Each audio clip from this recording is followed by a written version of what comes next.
The next A in race car is another one of those made-up words, again, designed to help you remember some concept. The A in race car, the next A in race car, stands for the word Arrums, spelled A-R-R-U-M-S, Arrums. And Arrums is just a play on the word arum. Arum, meaning getting a defender in the air, getting a defender to leave their feet. Anytime you can do one of those dynamic jump stops, especially in the lane, and you get your butt low and you take the ball to about eye level, some coaches call this a pump fake. Defensive players love to leave their feet to block shots. And an arum is one of those fakes that gets a defender to leave their feet.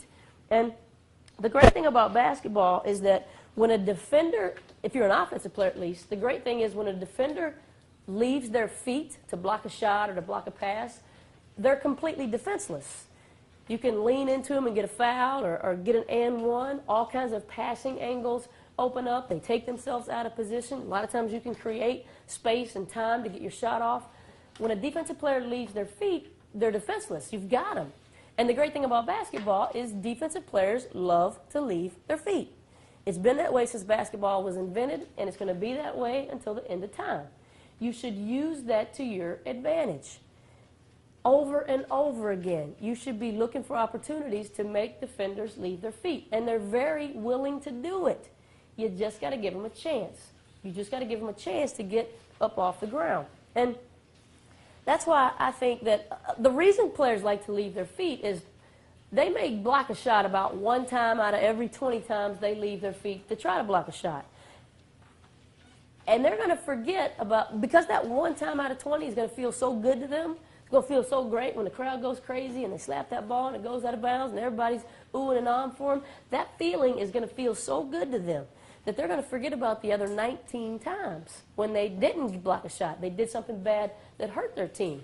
So you can always get defenders to leave their feet because everybody's searching for that feeling because that felt so good to them the one time out of 20 that they got to do it. Shot blockers are opportunities. Everything that we're going to talk about here this week is going to be designed to work against players that are bigger than you, faster than you, stronger than you, more athletic than you. And this is one of those habits that actually works better against those kinds of players because they're used to being successful some of the time, more of the time, when they leave their feet to block shots. So over and over again, you can get a shot blocker or even someone who thinks of themselves as a shot blocker. Over and over again, you can get guys like that to leave their feet. So if you can make Arrums a habit in your game, that's a great way to make yourself look special and stand out. So we'll talk a lot about Arrums as the week goes on.